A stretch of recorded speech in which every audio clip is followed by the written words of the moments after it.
Conocí al Señor en los grupos de oración de la Renovación Carismática.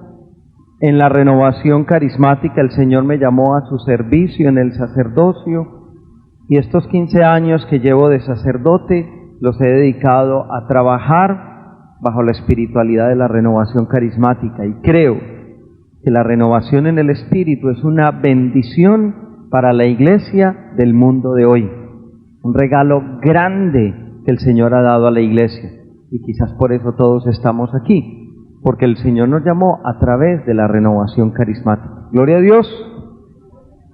Hermanos, me han pedido que comparta con ustedes un tema: familias sanadas por el poder del buen pastor.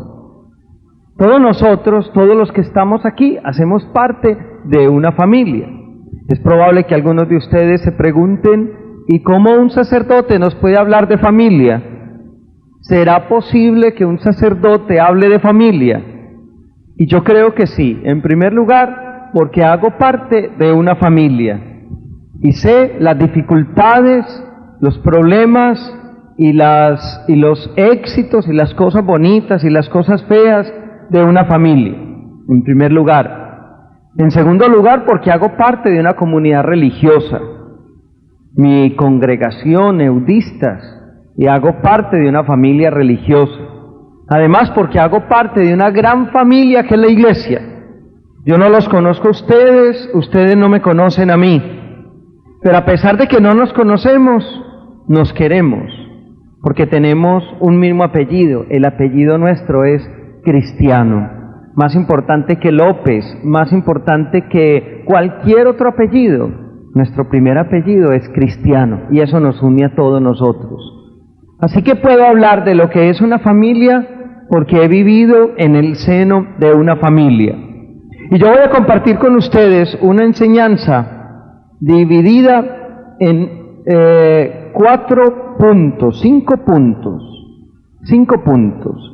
En primer lugar, voy a compartir si a Dios le gusta la familia. ¿A Dios le gusta la familia? En segundo lugar, ¿por qué y para qué quiere Dios que hagamos parte de una familia?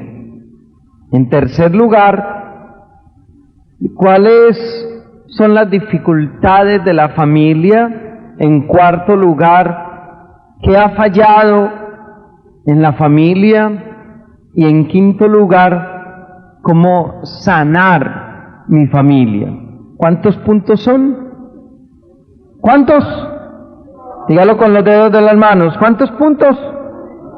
¿Cuántos? 5. Vamos a trabajar 5 punticos y ustedes se los van a grabar. En primer lugar, hermanos, nosotros hablamos mucho de familia. ¿Será que a Dios le gusta que haya familia? ¿Será que la familia está dentro del plan de Dios? ¿Será que la familia es algo que Dios quiere? Porque en el tercer punto voy a hablar de algunas dificultades de la familia y no me voy a extender mucho en eso porque ustedes y yo las sabemos y las conocemos de sobra y sabemos muy bien cuáles son los problemas de la familia, y algunos predicadores hablan más de eso negativo que de lo positivo, y a mí me gusta hablar más de lo positivo, de las cosas bonitas que Dios hace en las personas. Pero, ¿le gusta a Dios la familia? ¿Ustedes qué creen? ¿Sí o no? ¿Le parece a Dios bien que exista la familia? Y vamos a constatar de una manera muy sencilla. Parece que a Dios le gusta la familia. Miremos en primer lugar, en la Biblia, cuando aparece el libro del Génesis, el primer libro de la Biblia, no el primer libro que fue escrito, porque el hecho de que tengamos en el primer libro de la Biblia al Génesis no significa que ese fue el primer libro que se escribió. En el primer libro que aparece en la Biblia, el Génesis, lo primero que se empieza a contar es la creación de una familia. Se crean las cosas, se crea la naturaleza, se crea el sol, se crea la luna, se crea el agua, se crean los alimentos, se crean los animales y aparece el ser humano y luego la mujer y luego sus 2 hijos. Todo comienza con una familia. Todo comienza con una familia. Miren ustedes que si no estuviera en el plan de Dios crear una familia, entonces no hubiera aparecido en primer lugar la familia. Adán, Eva, Caín y Abel. Fue la primer familia que existió. No vamos a decir si fue buena, si fue mala, cuáles fueron sus dificultades, cuáles fueron sus problemas. Pero en el libro del Génesis, en los primeros 4 capítulos, las 2 o 3 primeras páginas de la Biblia, se nos cuenta casi que la historia de una familia. Los primeros capítulos de la Biblia se nos cuentan la historia de una familia. Adán, Eva, Caín y Abel. Así que parece que a Dios le gusta la familia. Los primeros capítulos de la Biblia están unidos por la creación de una familia. En segundo lugar, en el capítulo 11 del libro, en el capítulo 11 y 12 del libro del Génesis, cuando recomienza la historia de la salvación, Dios llama a un hombre que se llamó Abraham. ¿Recuerdan ustedes a Abraham? Pero Abraham no era un hombre soltero, era un hombre casado y tenía su familia y tenía muchos hijos y tenía hijas. Y Abraham tenía siempre la promesa de un hijo, de la creación de una familia. Y cuando se fue poniendo anciano, siempre tenía la promesa de Dios para que tuviera un hijo y para que tuviera una familia. Y la promesa de Dios a Abraham fue: sal de tu tierra y de tu parentela, y te daré una tierra que emana leche y miel, y te daré una descendencia tan numerosa como las estrellas del cielo, como la arena del mar. El primer llamado de Dios, el primer hombre que Dios llama para que comience una historia itinerante a través del desierto es Abraham. Abraham casado y Abraham con la promesa de tener una familia, con la promesa de tener una descendencia, con la promesa de tener una descendencia. Entonces tenemos la primera familia, Adán, Eva, Caín y Abel. Luego los primeros que tienen una promesa, Abraham. Los primeros que tienen una promesa, Abraham, y tienen una promesa de una descendencia. Después, cuando el pueblo de Israel es puesto en cautiverio, en el capítulo 3 del libro del Éxodo, Dios llama a un hombre que se llamó Moisés. ¿Cómo se llamaba? Moisés. Ese hombre marcó toda la historia de la Biblia. Y Moisés tenía una familia. En el capítulo 3 del libro del Éxodo dice que Dios llamó a Moisés cuando Moisés estaba pastoreando las ovejas de su suegro Jetro. Y si tenía suegro era porque tenía esposa. A nadie le regalan un suegro sin esposa. Ya bien difícil que es tener tal vez suegro o suegra. Y Abraham tenía su familia. Y Moisés tenía la suya. Moisés tenía la suya. Dios lo llama. Y él estaba pastoreando las ovejas de su suegro Jetro. Pero luego, en el Nuevo Testamento viene el Mesías. ¿Cómo se llamó el Mesías? ¿Cómo se llama? ¿Cómo se llama? Jesús. Pero Jesús no viene como Superman, porque ustedes saben que Superman un día, en el planeta donde él vivía, hubo como una gran devastación y sus papás lo pusieron en una cápsula y lo mandaron. Y esa nave espacial cayó en la Tierra. Es un hombre como sin familia y lo adopta una familia. Pero Dios, para que nazca el Mesías, lo pone en el seno de una familia. Esa familia estaba compuesta por José y María, y luego llegó Jesús. Y lo que yo quiero mostrarles con todos estos datos, hermanos, es que Dios ha pensado siempre en una familia. Es que Dios ha pensado en una familia.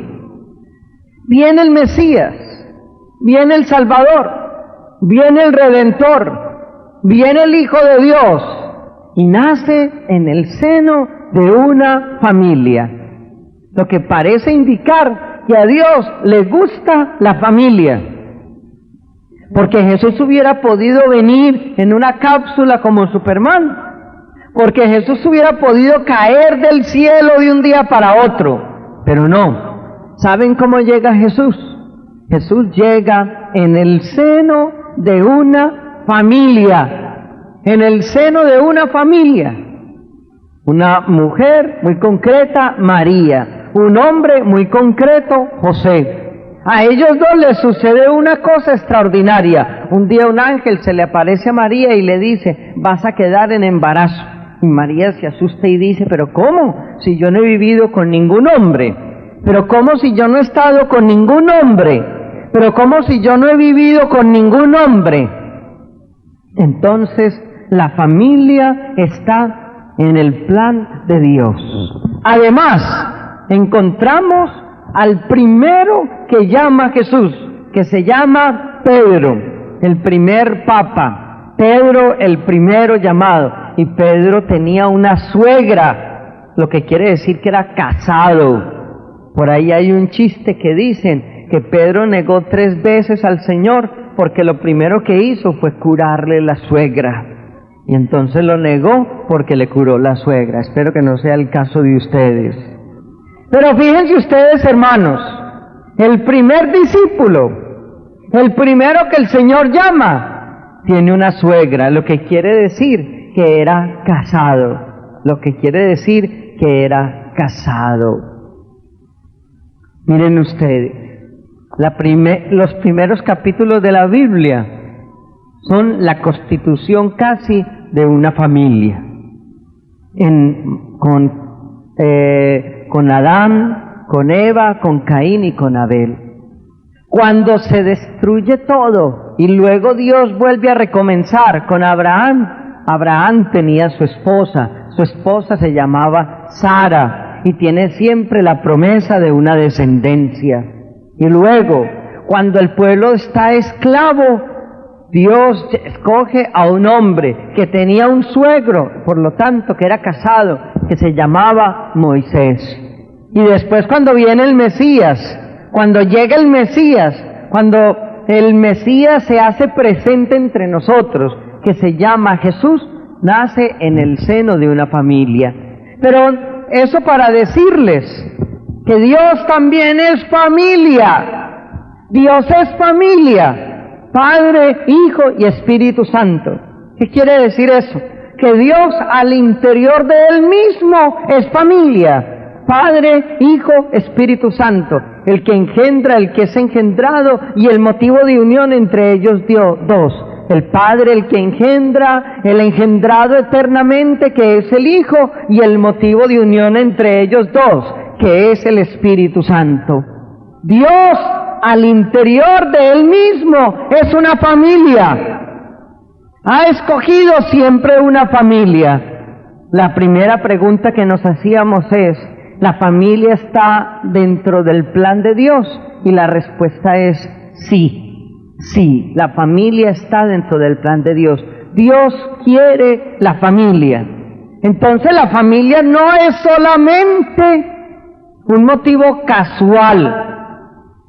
Pero segunda pregunta que nos hacemos, ¿para qué quiere Dios una familia?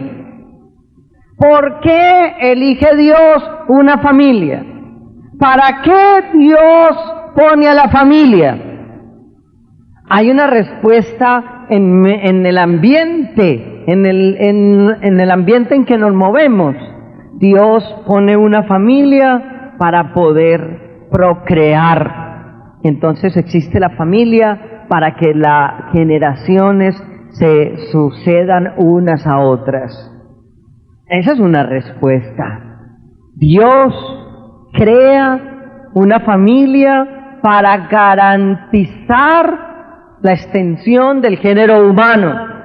Entonces Dios, cuando pone a Abraham, cuando pone a Abel, cuando pone a Adán y a Eva, les dice: llenen la tierra, crezcan, multiplíquense, crezcan.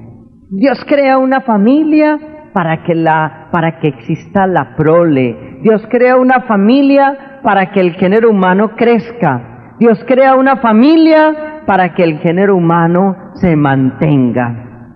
Pero eso no es lo fundamental. Inclusive hoy se puede tener un hijo sin necesidad a veces de tener una familia. Hoy se puede tener un hijo casi que en un laboratorio. Por lo tanto, Dios, no, lo fundamental de una familia no es que el género humano se reproduzca. Es uno de los motivos. Cuando Dios le habla a nuestros primeros padres, le habla a Eva. Cuando Dios habla a nuestros primeros padres, les dice: crezcan, multiplíquense, llenen la tierra. ¿Para qué existe una familia? Para que el género humano se reproduzca. Pero ¿para qué existe una familia fundamentalmente?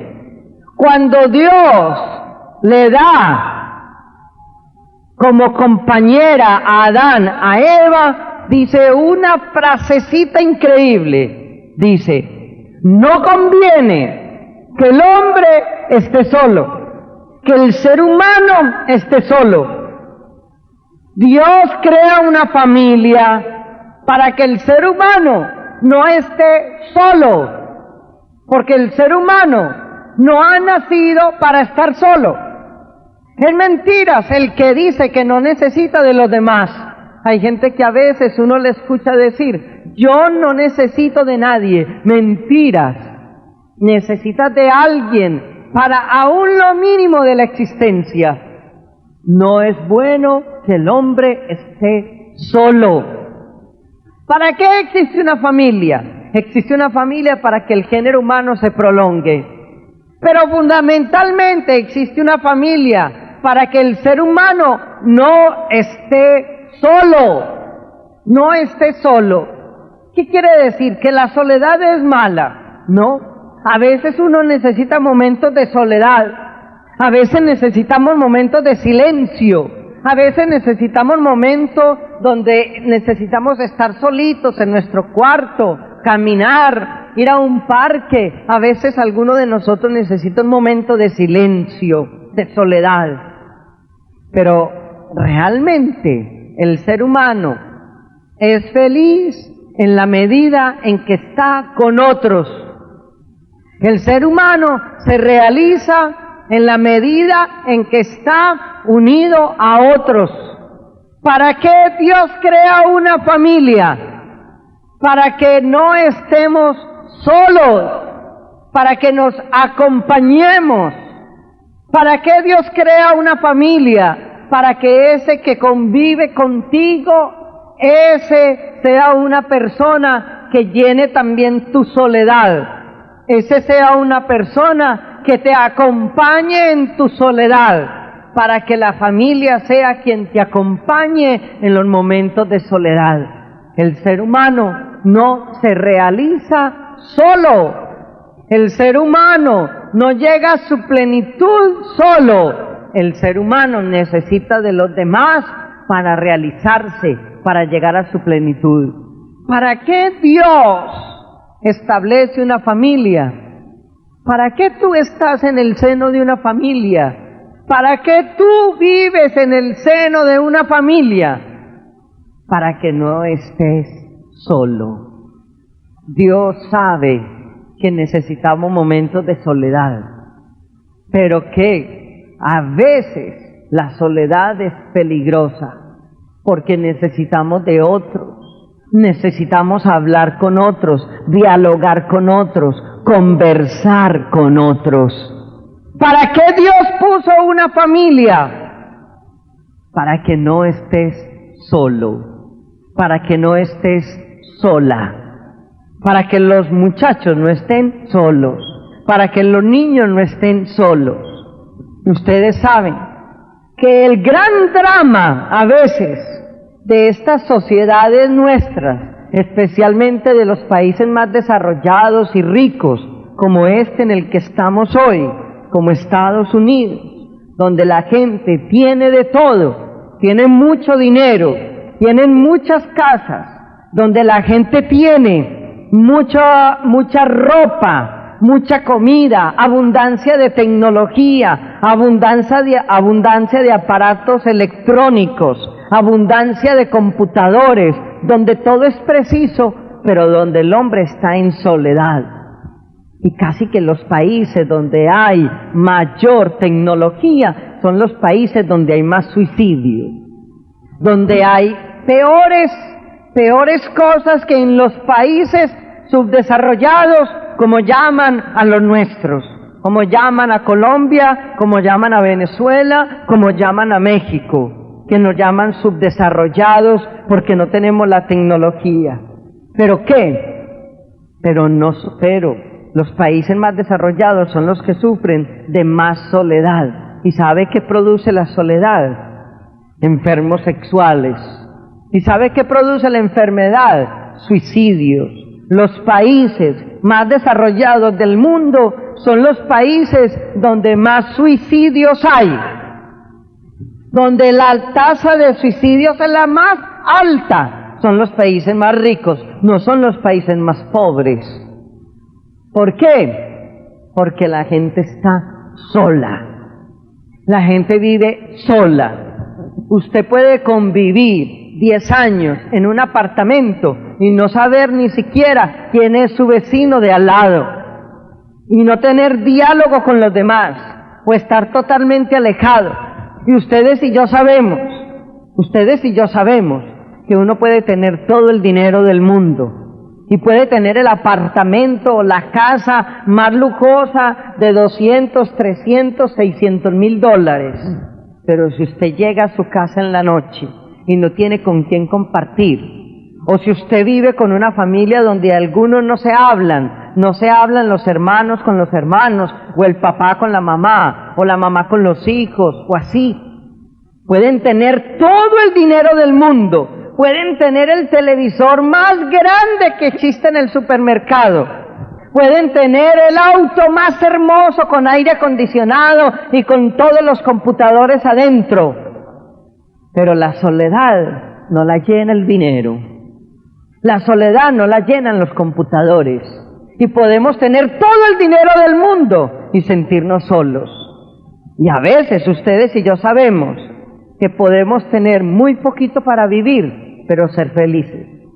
Ustedes y yo lo sabemos, que el dinero no da la felicidad, ayuda a ser feliz, pero no es la felicidad. Ustedes y yo lo sabemos, que muchas veces cuando nuestras familias hemos pasado por problemas económicos, es que quizás hemos sido más felices y hemos estado más unidos, pero que a veces cuando hemos tenido mucho dinero, nos hemos separado los unos de los otros y nos volvemos enemigos, los hermanos, los padres, los primos, los cuñados, los suegros, las suegras, nos volvemos enemigos. ¿Para qué Dios establece una familia? ¿Para qué Dios te puso a ti y a mí en el seno de una familia? ¿Para qué? Para que no estés solo, para que esa familia sea tu compañía, para que esa familia sea tu compañía. Para eso Dios te puso en el seno de una familia. ¿Han visto ustedes esta sociedad nuestra en la cual vivimos? Lo primero que uno hace cuando llega de la calle es encender el televisor. ¿Cuántas horas pasan sus hijos frente al televisor? No somos capaces de hacer un momento de silencio, porque para muchas personas el televisor se ha vuelto su confidente. Y leí en estos días que muchos de los hijos de familias norteamericanas pasan más tiempo con el televisor que con sus padres y los educan más en la televisión que en los mismos papás y las mismas mamás. ¿Para qué Dios quiere una familia? Para que tú y yo no estemos solos, para que tú no estés solo, para que la soledad no te coma, para que la soledad no te devore, para que la soledad no te lleve al suicidio, para que la soledad no te lleve a la destrucción, para que crezcas como persona. ¿Para qué Dios puso una familia? Cuando Dios, en los primeros capítulos del libro del Génesis, dijo, no es bueno que el hombre esté solo, y puso a Adán y Eva, les dijo, creced y multiplicaos, y llenad y dominad la tierra. Oiga bien, primero, crezcan, multiplíquense. Entonces la familia existe para que crezca y se multiplique el género humano.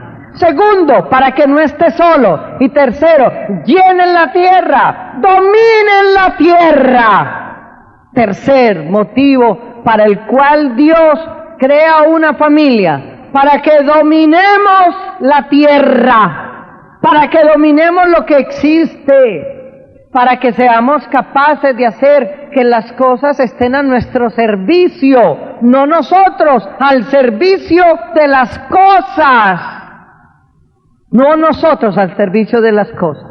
Dios ha creado una familia con 3 motivos, según el libro del Génesis. Primero, que se multiplique el género humano.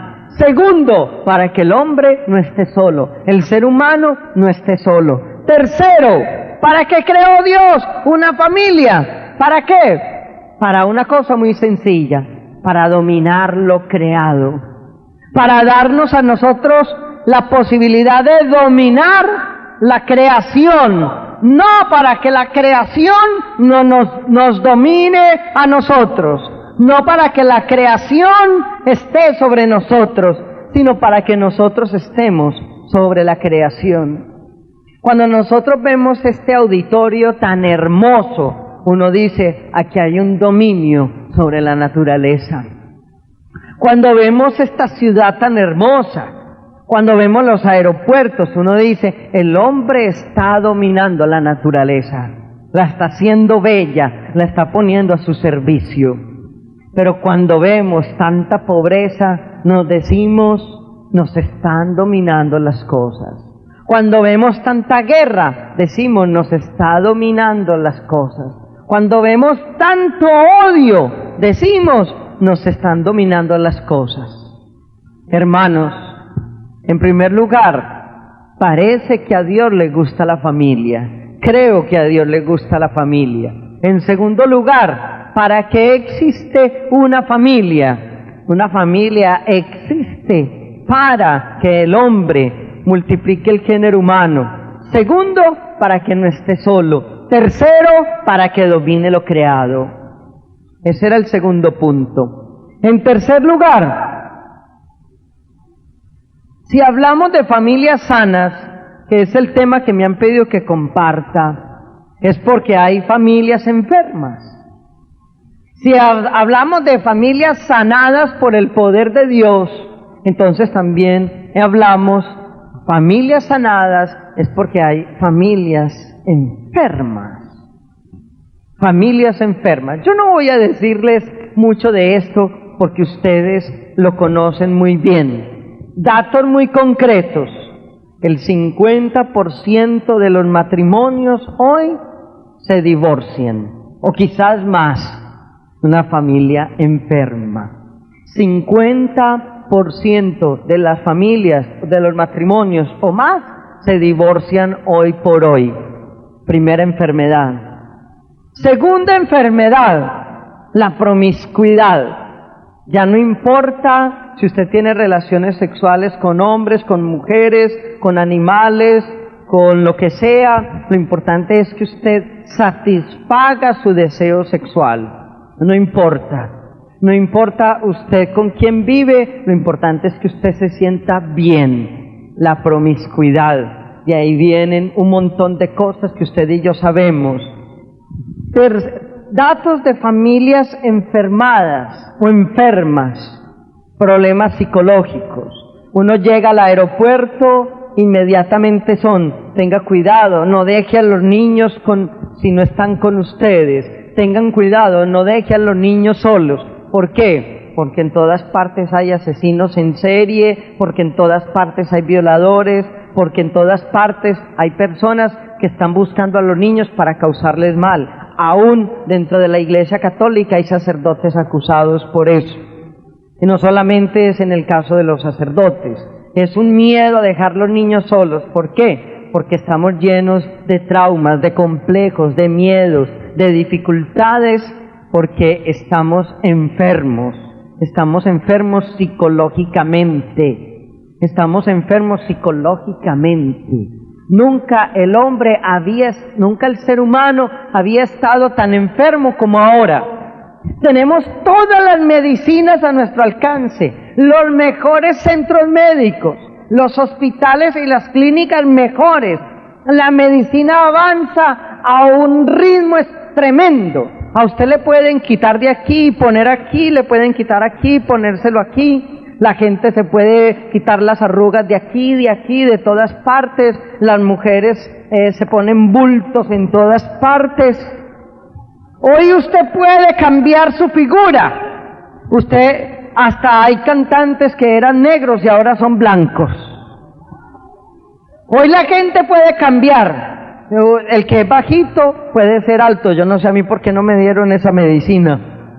El que es gordo puede ser flaco, el que es flaco puede ser gordo, el que es blanco puede ser negro, el que es negro puede ser blanco, el que no tiene aquí se lo puede poner, el que no tiene aquí se lo puede poner, se puede alargar hoy todo.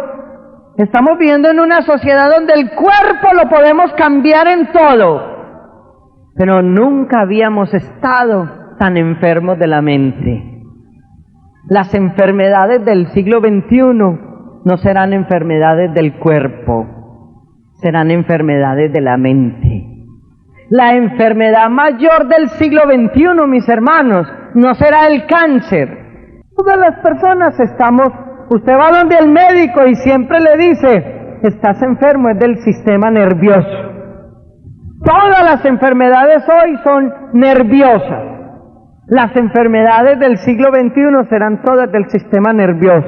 Entonces aparece, haga yoga para que se relaje. Aromaterapia, báñese con un jabón de tal marca y ese jabón lo descansará. Ponga velas en su cuarto, velas azules, rojas, blancas, para que le transmitan energía. En estos días me decía una amiga en mi ciudad, en Medellín, que ella a las 2 de la madrugada se iba a un río, cuando no conocía al Señor, por supuesto. La señora, ya casada con sus hijos, en fin, se iba a las 2 de la madrugada a un riachuelo, a una cascada que hay cerca de la ciudad. Se ponía su short para ir a cargarse de energía, y de lo que se cargó fue de una neumonía. Porque hoy la gente está enferma, estamos enfermos, la familia está enferma. Cada vez abundan más los hospitales psiquiátricos, cada vez abundan más las consultas psiquiátricas. Leí en estos días también que en lo que más gasta la gente de Nueva York es en el analista psicológico psiquiátrico. Estamos enfermos, abortos, enfermedades psicológicas. Esta es la época donde aparecen más traumas, más complejos. los embarazos hoy en mi país, la mayoría de los embarazos son de niñas adolescentes, 15, 14, 12 años, en embarazo,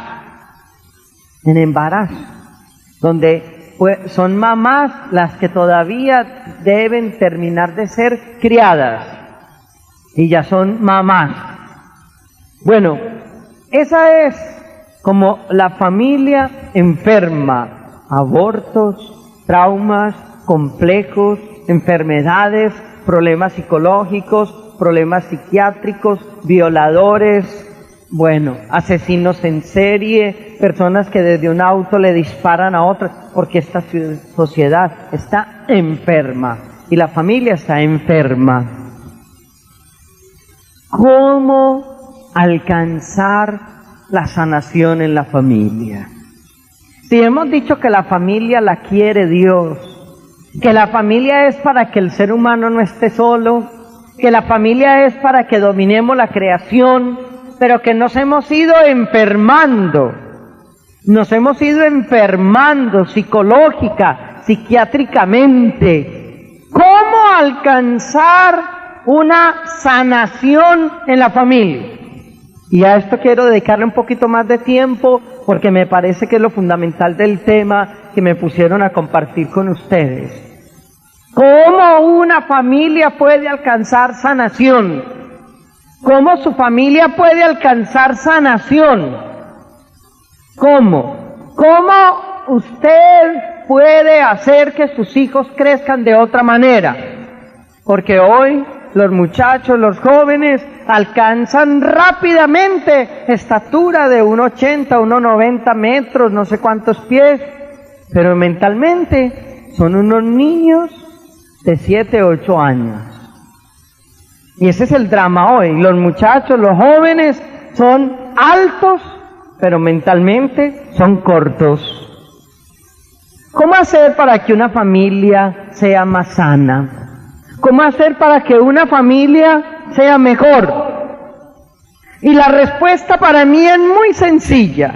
Y lo digo desde el trabajo que he hecho en mi parroquia, con familias, con esposos, con jóvenes.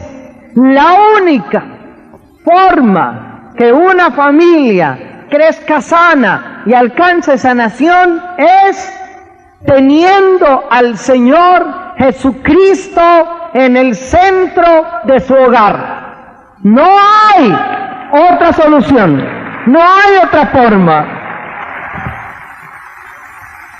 Y ustedes me pueden decir, eso lo dice el padre John Mario porque él es sacerdote, y eso lo dice el padre John Mario de Colombia porque él es cura. Pero la única forma de hacer que nuestra familia alcance sanación, la única forma, mis hermanos, es si la familia busca a Dios. Si la familia busca a Dios, será una familia sana. Si no busca a Dios, será una familia enferma. Y cuando yo digo que una familia que busca a Dios es una familia sana, no estoy diciendo que no se presenten dificultades al interior de ella, porque nosotros a veces en la Iglesia Católica, en los grupos de renovación carismática, somos muy idealistas y poco realistas, y creemos que porque una familia está en las cosas de Dios, no se les presentan problemas. Pensamos que porque un matrimonio viene a la iglesia, entonces ese matrimonio puede levitar, que no camina sino que va por las nubes. Y pensamos que si una persona está en las cosas de Dios, llega a la gasolinera a ponerle gasolina a su carro y le dicen, como tú eres de la iglesia, te podemos dar hoy el servicio gratuito. Y que si llegas al supermercado te dicen, tú eres carismático, lleva todo el mercado que quieras porque hoy te sale gratis. Y que si tú estás en las cosas de Dios, no tienes dificultades morales, ni sexuales, ni problemas. Y yo no creo que eso sea así. Yo creo que una familia que tiene a Dios al interior de ella, vive los mismos problemas que vive toda familia, cualquier otra. Una familia creyente tiene a veces los mismos problemas que una familia atea. Pero una familia creyente tiene otra manera de solucionar sus problemas, tiene otra manera de enfrentarlos, tiene otra manera de verlos. No es que porque sea creyente no tengas problemas. Porque a veces nosotros los predicadores le decimos a la gente, si tú eres creyente y vienes a la iglesia y vienes al congreso, tú y tu familia se salvarán, se sanarán, nunca tendrán problemas. Y eso es mentira, eso no es verdad. Una familia que está en las cosas de Dios tiene tantos problemas como una familia que no está en las cosas de Dios. Yo que estoy en las cosas de Dios, tengo los mismos problemas que uno que no está en las cosas de Dios, aunque hay ciertos problemas que me evito.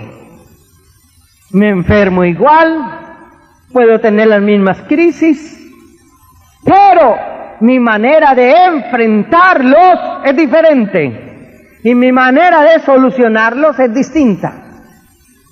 Si usted hace que su familia tenga una referencia espiritual, le ahorrará muchos problemas.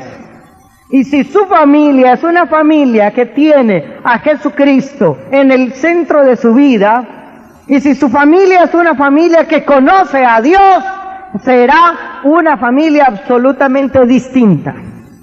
Si los esposos conocen a Dios, la sexualidad no es una violación, sino que la sexualidad es la entrega de mi cuerpo a otro ser que amo tanto que le dono mi ser, mi cuerpo. Si los papás tienen a Dios en el centro de su vida, serán capaces de escuchar a sus hijos.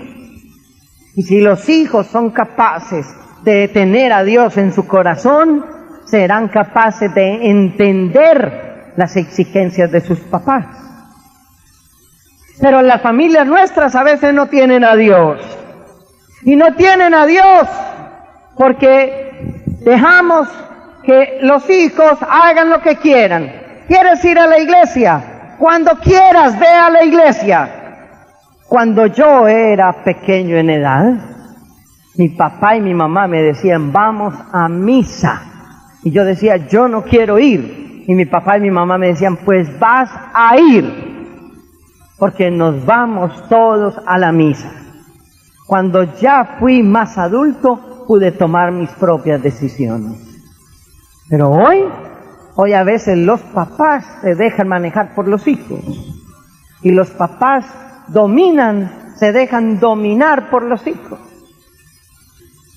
Y tiene una cosa de buena eso de tener a los hijos en un lugar diferente de donde están ustedes ahora. Pero tiene una cosa mala. Tiene una cosa buena porque ellos están en su ambiente. Pero tiene una cosa mala porque no se acostumbran a venir a la oración. Y los muchachos están siempre allá. Yo no estoy diciendo que ahora en el descanso vayan por ellos, pero que tiene que haber unos momentos donde ellos tienen que estar con ustedes en la oración y tienen que estar con ustedes en la Eucaristía, porque tienen que aprender a orar. Porque no todo en la vida puede ser juegos, y no todo en la vida puede ser un vídeo, no todo en la vida puede ser un Nintendo, no todo en la vida puede ser computadores. Llega un momento en que la familia tiene que venir a los pies del Señor.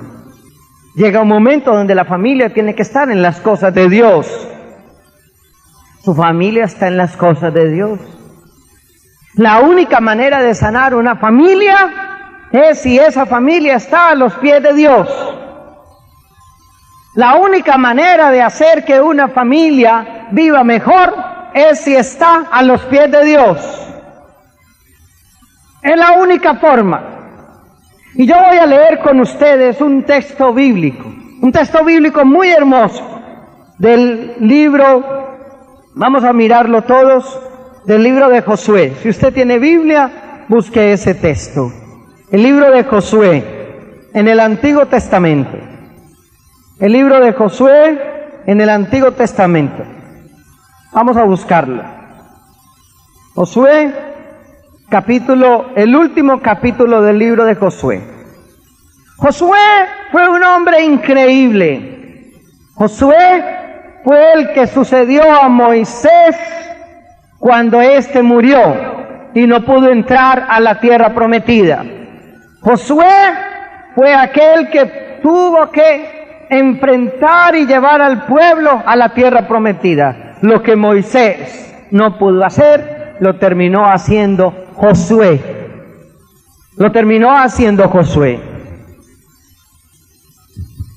Pero dice la Biblia, en el capítulo 24 del libro de Josué, que Josué se dio cuenta que estaba al final de sus días y que iba a morir, porque todos nos vamos a morir.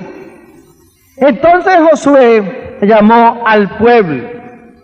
Josué reunió en Siquem a todas las tribus de Israel. Capítulo 24 de Josué, versículo 1. Llamó a los ancianos, jefes, jueces y oficiales, y en presencia del Señor dijo a todo el pueblo lo siguiente. 2 puntos. Esto dice el Señor y Dios de Israel. Antiguamente, Taré y sus hijos, Abraham y Nacor, antepasados de ustedes, vivían a orillas del río Éufrates y adoraban a otros dioses. De las orillas del Éufrates tomé a Abraham y lo hice andar por toda la región de Canaán. Lo hice crecer en número, oiga bien, dándole primero a su hijo Isaac, y a Isaac le di 2 hijos, Jacob y Esaú. A Esaú le di la región montañosa de Seir, pero Jacob y sus hijos se fueron a Egipto. Entonces yo envié a Moisés y a Aarón y herí de muerte a los egipcios. Y cuentan toda una historia. En primer lugar, Josué con su familia reconoce las maravillas de Dios. Y yo creo que una familia debe reconocer las maravillas de Dios y debe reconocer las cosas bonitas que Dios le ha dado. Y una familia espiritual es una familia que reconoce las cosas de Dios, las cosas bonitas que Dios les ha dado. Tenemos un techo donde guardarnos, tenemos alimento, tenemos vestido, y tenemos que aprender a agradecer lo que Dios nos ha dado. Pero luego Josué cuenta toda la historia del pueblo de Israel y cómo el Señor lo liberó. Y en el versículo 14 añade: por todo eso, respeten al Señor y sírvanle con sinceridad y lealtad. Óigame muy bien. Sirvan al Señor con sinceridad y lealtad. Apártense de los dioses que sus antepasados adoraron a orillas del río Éufrates. Libérense de ídolos.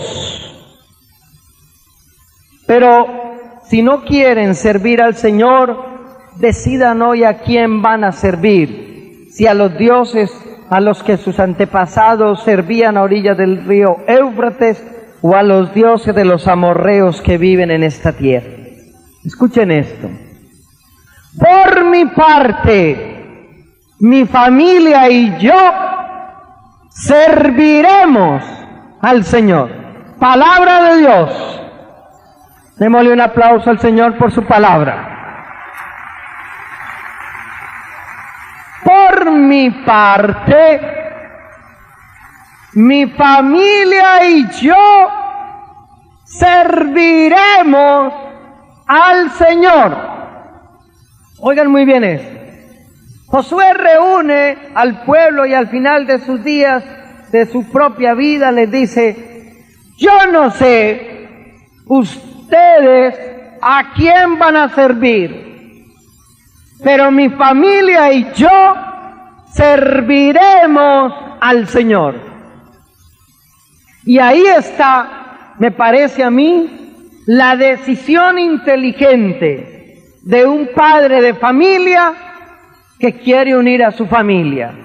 Si usted es inteligente, papá o mamá, diga hoy, yo no sé a quiénes quieren servir ustedes, pero mi familia y yo serviremos al Señor. Y esa es la decisión más inteligente de la vida, servir al Señor. La decisión más inteligente de tu vida es servir al Señor. Esa es la decisión más inteligente. Y la decisión más estúpida de tu vida es alejarte del Señor. La decisión más tonta de tu vida es sacar a Dios de tu familia. Y la decisión más inteligente de tu vida es servir al Señor. ¿Y qué es servir al Señor? ¿Qué es servir al Señor? Servir al Señor es poner a Dios en el centro de tu familia. Esa es la forma como tu familia se va a sanar. Pon a Dios en el centro de tu hogar. Pon a Dios en el centro de tu familia. Pon a Dios en el centro de tu vida. ¿Eso qué implica? ¿Qué implica servir al Señor? ¿Qué implica poner a Dios en el centro de la vida? ¿Qué implica poner a Dios en el centro del hogar? Significa que nada está por encima de Dios. El dinero no está por encima de Dios. El sexo no está por encima de Dios. El conseguir una casa no está por encima de Dios. El conseguir un rancho no está por encima de Dios. Dios es el primero. Escúchenme bien. Escúchenme bien esto. Su familia solamente tiene una oportunidad para ser feliz si usted y su familia le sirven al Señor. No hay otra posibilidad. Si usted le sirve al Señor, su familia será feliz. Si usted no le sirve al Señor, su familia estará de problema en problema. ¿Qué significa servir al Señor?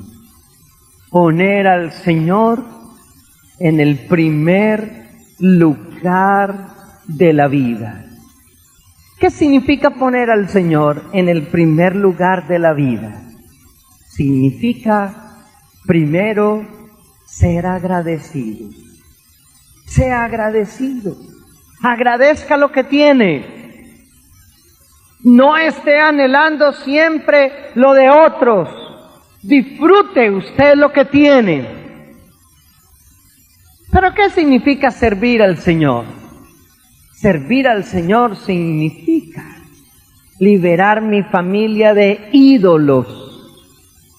Usted ha dado la posibilidad de que entren ídolos a su hogar. Usted ha dado la posibilidad de que hayan idolatrías en su casa, en su hogar, en su familia. Libere su hogar de idolatrías. Libere su hogar de ídolos. Y la única manera de liberar el hogar de ídolos es poner a Jesucristo en el centro de la familia. ¿Es Jesucristo el centro de su familia? ¿Es Jesucristo el centro de su hogar?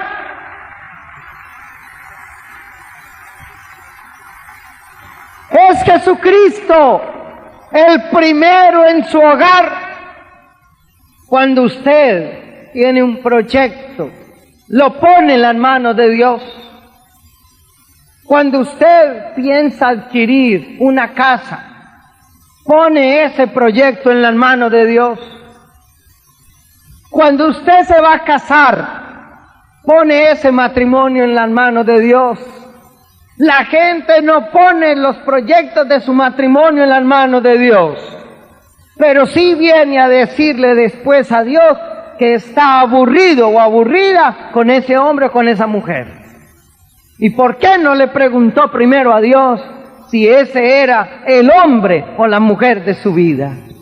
¿Por qué nosotros a Dios siempre le presentamos los problemas y no siempre le presentamos los proyectos? ¿Tiene usted un proyecto de estudio? ¿Se lo ha puesto a Dios en las manos de Él? ¿Tiene usted el proyecto de un viaje? ¿Lo ha puesto en las manos de Dios? Si Dios es el centro del hogar, ¿hay oración en tu hogar? Yo recuerdo que una vez yo estaba viendo Los Simpson, y todos hemos visto Los Simpson. Y una vez Homero Simpson le dijo a su hijo Bart Simpson que hiciera una oración porque iban a tomar los alimentos. Y miren, ¿sabe qué hizo Bart Simpson? Dijo, bueno, Dios, gracias porque un campesino sembró la semilla en la tierra. Y esa semilla creció. Y luego otro campesino la recogió. Y otro hombre la llevó al supermercado. Y en el supermercado otros hombres y mujeres la organizaron en el supermercado. Y mi papá que trabaja me dio el dinero y yo fui con mi mamá. Y mi mamá con el dinero que mi papá le dio compró ese alimento que estaba en el supermercado. Y después mi mamá lo trajo a la casa, cocinó y aquí lo tenemos frente a la mesa. Así que Dios, gracias por nada, terminó diciendo en la oración. Gracias por nada. Porque el gran drama de nosotros es que creemos que todo lo conseguimos con nuestro esfuerzo y que nada es regalo de Dios, como creía Bart Simpson. Gracias por nada. En su familia hay oración. En su familia, papá y mamá, antes de dormir, se dan la bendición, el esposo a la esposa y la esposa al esposo. Cuando los hijos van a salir para el colegio, para la universidad, usted le dice, mi amor, Dios te bendiga, o le dice, suerte, porque la gente hoy dice suerte. Te deseo las mejores de la suerte. ¿Y qué es la suerte? La suerte no existe para un creyente. Para el creyente no existe la suerte. Para el creyente no existe el azar. Para el creyente no existe lo fortuito. Para el creyente existe el plan de Dios. ¿Hay oración en tu hogar? ¿Hay oración, hay acción de gracias en tu hogar? Frente a los alimentos agradeces, pones a Dios en el centro de tu hogar, los proyectos se los pones a Dios en sus manos, porque es que nosotros también a veces le ponemos los proyectos a Dios en sus manos y cuando no salen dicen, no salieron porque yo soy muy torpe. Quizás si no salen es porque Dios no los quiere, acepta. Pero está Dios en el centro de tu hogar. Eso es lo que yo te quiero preguntar hoy. ¿Está Dios en el centro de tu casa? ¿Está Dios en el centro de tu hogar? ¿Hace Dios parte de tu hogar? ¿Hace Dios parte de tu familia? ¿O solamente te acuerdas de Él cuando tienes un problema? ¿O solamente te acuerdas de Él cuando estás enfermo? Enséñales a tus hijos a ser agradecidos. Enséñale a tus hijos a dar gracias por el alimento. No te acuestes jamás sin bendecir a tu esposa o a tu esposo antes de dormir. Jamás un esposo y una esposa que se bendicen antes de dormir, jamás se pueden acostar enojados el uno con el otro. ¿Hace parte Dios de tu hogar? ¿Hace parte Dios de tu matrimonio? No te vengas a quejar, no te vengas a lamentar porque las cosas no te han salido. Tú sabes por qué no te han salido, porque Dios no está en el centro de tu hogar. Tú sabes por qué tu hogar se llenó de vicio, de alcoholismo, de drogadicción, de machismo, de dominio del hombre sobre la mujer o de la mujer sobre el hombre. Tú sabes por qué llegó el adulterio a tu hogar. Tú sabes por qué llegó la mentira a tu hogar. Tú lo sabes. Fue porque Dios no estuvo en el momento en que te encontrabas solo. Si Dios hubiera estado en tu hogar, no hubieras tenido esos problemas. Hoy yo te quiero decir, la única forma de tener a tu familia sana es dejando que Jesucristo entre en ella. La única forma de tener una familia mejor y más bonita y más unida es si Dios está en ella. No es la forma de evitarse problemas, es la forma de enfrentar diferentes los problemas. Es la forma de ser distinto frente a los problemas. Yo no te voy a pintar castillos en el aire. Yo no te voy a poner pajaritos en el aire donde no los hay. No te voy a decir que si tú estás en las cosas de Dios, no llegará un problema a tu hogar. No te voy a decir eso. Llegarán los problemas a tu hogar, porque donde hay vida hay problemas. En el cementerio no hay problemas, porque todos están muertos. Y donde hay vida hay problemas, pero donde está presente Dios, los problemas se resuelven de otra manera. Amén. Vamos a ponernos todos de pie, por favor. Y vamos a hacer una oración muy sencilla. No voy a orar por sanación de familia. Voy a orar con ustedes dando gracias a Dios por la familia que Dios nos dio. Eso es lo que quiero. Lo primero es agradece la familia que Dios te dio. Agradécela. Agradece la familia que Dios te dio. Dale gracias a Dios porque te ha regalado una familia. Y cierra tus ojos en este momento. Cierra tus ojos, hermano. Cierra tus ojos para que hablemos con Dios. Y para que le digamos al Señor, oh Dios, yo quiero darte gracias. Porque la familia está dentro de tu plan de salvación para el mundo entero. Yo quiero darte gracias en esta mañana, Señor, porque yo sé que tú me has puesto en el seno de esta familia. Y yo quiero invitarte, hermano, a que en este momento tú pienses en tu padre. Piensa en tu papá, esté vivo o muerto, y dile al Señor, gracias por haberme dado este papá.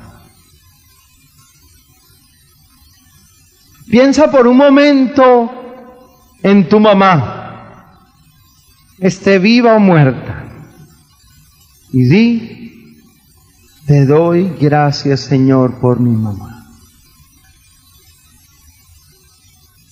Piensa en tus hermanos, estén cerca o lejos, y di, gracias, Señor, por los hermanos en silencio. Di gracias, Señor, por los hermanos que me has dado. Piensa en tu esposo, tu esposa, si lo tienes.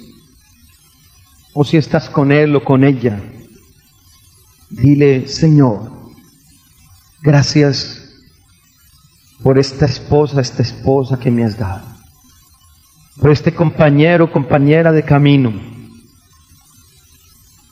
Piensa en tus hijos, en cada uno de sus rostros, en lo que ellos son, y dile al Señor: Señor, gracias por haberme regalado estos hijos.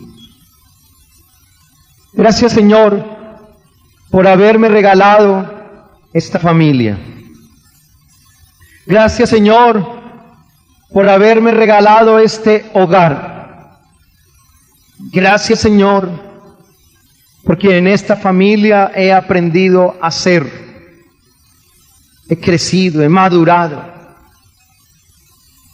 Señor Jesucristo, en este momento también quiero pedirte que entres al interior de mi familia. Te necesitamos. Necesitamos, Señor, que estés en nuestro hogar. Necesitamos, Señor, que estés en nuestra familia. Señor, entra en mi hogar. Entra en mi familia. Entra a mi familia, Señor. Díselo de corazón en este momento. Amado Jesucristo, entra a mi hogar. Entra a mi familia. Entra en el corazón de mis hijos. Entra en el corazón de mi familia. Entra, Señor, en el corazón de mi hogar. Jesucristo, entra con tu poder. Jesucristo, entra con tu fuerza.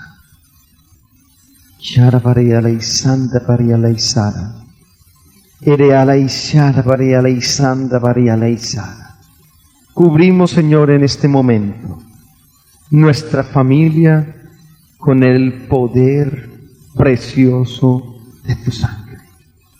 Cubrimos nuestra familia con el poder precioso de tu cruz. Señor, derrámate